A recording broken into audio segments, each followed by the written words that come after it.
Good morning YouTube. It is my final day in this beautiful apartment with this stunning view before I move to a different Airbnb. I'm literally moving 30-minute walk, more central, closer to Vida Envigado, closer to the metro, and yeah, I'll be there for another month, check out a different part of the city. This is one of the strategies I'm utilizing for this trip, at least for the first year or so. I have my flexibility, I only have one suitcase and a dog, I'm not locked into any contracts, so basically every month or two I'm just going to try living in a different part of the city. Yeah, it's a little bit backpackery. Yeah, I don't have that sense of a permanent home, but that's okay for the time being. And I had no plans to make this video. I'm literally just packing my flat up now, getting ready to move. But because I'm in that kind of reflective mood where I'm thinking about things, I wanted to do this video on why I feel like living abroad is difficult and things I've learned from living here. Because before I made the move, I was trawling YouTube trying to find pros and cons of moving away from home, living abroad, and so I hope you guys find this video useful. It's a little bit different to my normal videos, but let's jump into it. And sorry in advance if there's a little bit of background noise. There are lots of birds, parrots flying around here, singing along, and yeah, let's jump into it.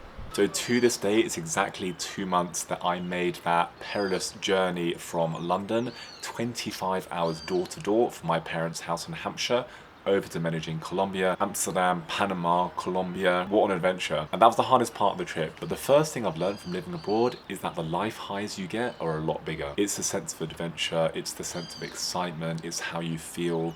It's mastering a new language, seeing yourself improving every day, meeting different people, being in a different environment, being somewhere completely different to your home. You really get that sense that you're creating your own new life, and that feeling is unbeatable. So you definitely get bigger highs when you live abroad, and so far 2 months in, I've had a lot of highs, definitely. But then to counter that, the second point is that the lows are deeper because everything's unfamiliar, because you don't speak the language properly, because you're living in temporary accommodation, because everything's new, because bureaucracy is different, because systems are different. It means that small problems that wouldn't be an issue in your home country can turn into big problems in a foreign country. For example, when B was ill and I was having to go to the vet, speaking to the vets in Spanish, trying to figure out what's going on. Is it the different water? Is it something I've given her? Is it the different bacteria? Would she have been ill anyway if I was in the UK? It was just a big headache. Then also when you're living in a country where you don't have residency, you have to be dealing with your authorities with regards to visas.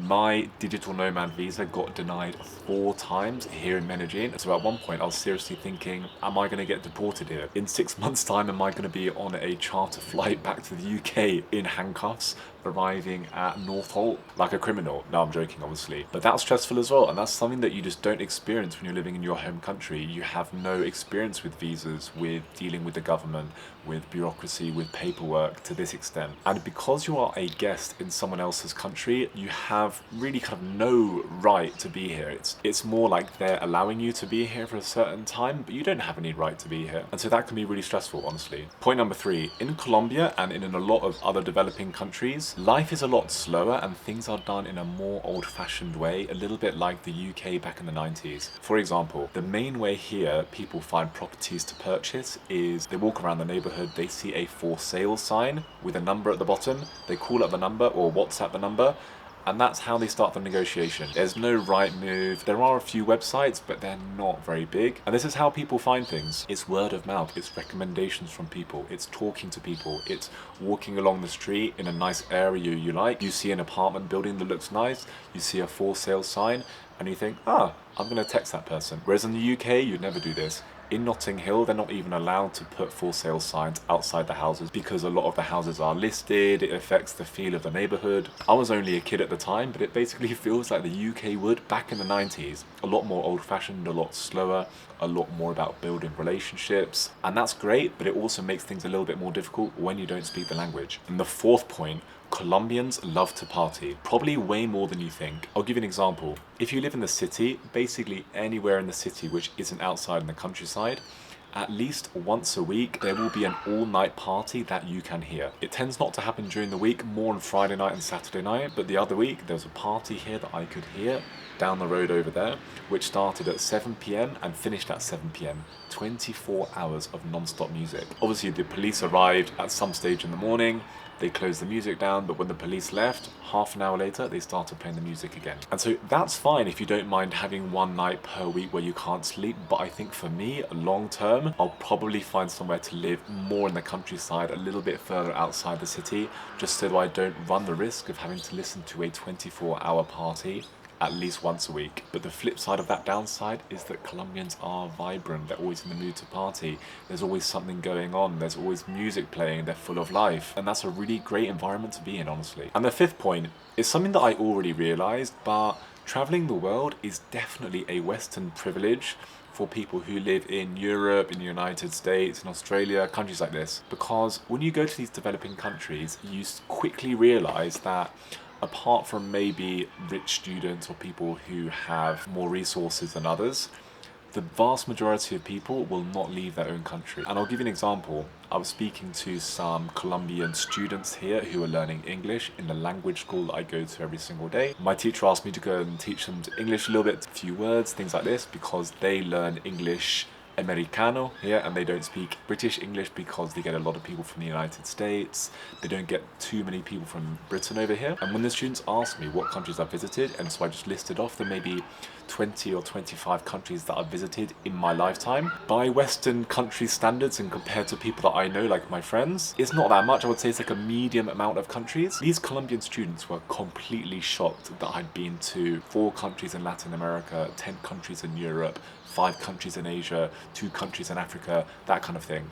They just couldn't comprehend it. And so it really makes you realise that travelling, paying a lot of money for plane tickets, taking lots of holidays, this is just a massive privilege that almost we take for granted in Western countries, because people in Colombia usually do not leave Colombia. That being said, when you have a country like Colombia, or like Brazil, or like Argentina, for example, or like Mexico, these countries are so big and diverse that you could argue that there's no real reason to leave these countries, because in Colombia you can go to the beach, you can go to the jungle, you can go to the forests, you can go to the desert, you can basically go anywhere within Colombia, maybe apart from skiing, in which case you could just go to Chile. And for me personally, this is point number 6, it's relatively easy to make friends here. As long as you leave the Airbnb and you socialize and you just don't spend your whole day watching Netflix or doing your online work, it's easy to make friends in these countries where people are more friendly, i.e. in Latin America. In the countries in Northern Europe, from what I've heard, it's difficult to make friends when you're a foreigner. But here, when you stand out so obviously from everyone else, you're a gringo,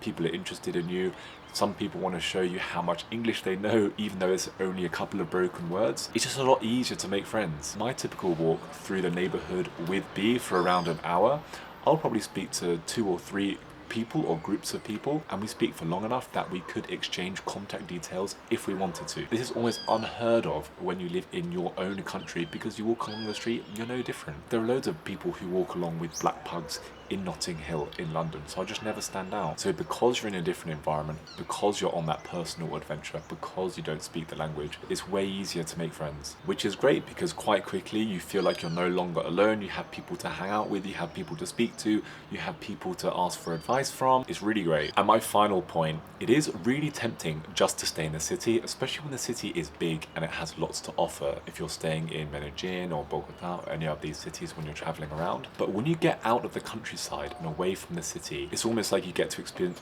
the real country outside of the city, in the countryside. And the Colombian countryside around Medellín is really beautiful. It gives the UK countryside a run for its money for sure. You have rolling hills, green everywhere, nature, forests, lakes, lovely houses. It's really beautiful and it feels definitely more like the authentic Colombia. It's a little bit like London and England. You don't really experience England when you go to London. You just experience a big metropolitan city with a cauldron of different cultures. It's only when you go to a little town in England in the middle of nowhere that you actually really get to experience English culture, English way of life, English heritage. And it's definitely like that here, and it feels wholesome, you know? So yeah, I'm just gonna sit back, enjoy this beautiful view one last time, finish my coffee, and then get on to the rest of my packing. So I hope you've enjoyed this video, and I'll see you in the next one. Ciao.